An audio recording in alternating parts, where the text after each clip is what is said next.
You're surrounded by people, messages coming in, conversations happening, and still you feel alone. Not an external silence, an internal one. You listen, you respond, you smile at the right moments, but deep down, it feels like no one is really with you.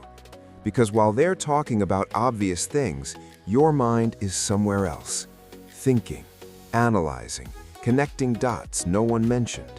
And that gets exhausting. You start wondering if the problem is you. Maybe you're too demanding, too deep, too intense. Maybe you're expecting something that simply doesn't exist. So you adapt. You laugh when you're supposed to laugh. You agree when disagreeing would take too much energy. You stay quiet when speaking feels pointless. Each small adjustment seems harmless, but they stack up.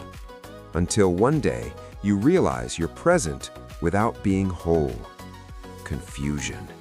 Why do you feel like this when, on paper, everything looks fine? Frustration.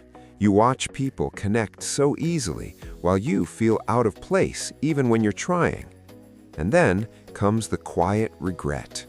Not for what you did, but for everything you never said. Thoughts you kept inside, feelings that never found space, ideas that died before leaving your mouth. You're not tired of people, you're tired of shallow connections. This isn't loneliness from being alone, it's loneliness from lack of resonance. So, slowly, you pull back. Not dramatically, not all at once. You just become quieter, more selective, more alone. Not because you gave up, but because you got tired of trying to fit where depth doesn't exist. And this is where the invisible villain appears. Not social skills, not shyness, not a flaw. Comfort. The comfort of not confronting, the comfort of not explaining, the comfort of not going deep. Distraction that fills time so you don't have to face the emptiness. Routine that numbs the mind and makes every day feel the same. The word tomorrow, always promising change, never arriving. None of this destroys you instantly. It just erases you slowly. And the most dangerous part is that you know you could be more present, more connected, more honest, but something always gets in the way. And this is where everything shifts. Because the truth is, you don't feel lonely despite being intelligent. You feel lonely because you are.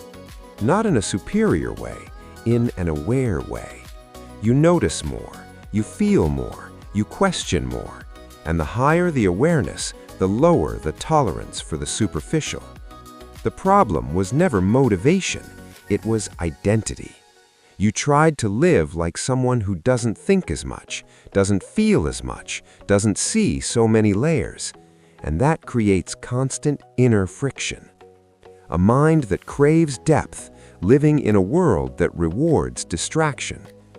Discipline here isn't schedules, it isn't systems, it isn't hacks. Discipline is self-respect. It's choosing not to betray yourself just to be accepted. It's being willing to sit with silence when the conversation costs too much. It's having the courage to be alone instead of poorly accompanied. Because discipline doesn't cage you, it frees you from a role you were never meant to play. And maybe the loneliness you feel isn't a sign of lack.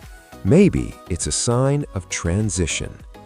So, here's the question, a simple one, an uncomfortable one. Will you keep adapting to fit into the shallow? Or will you tolerate the silence long enough to find something that truly matches who you are?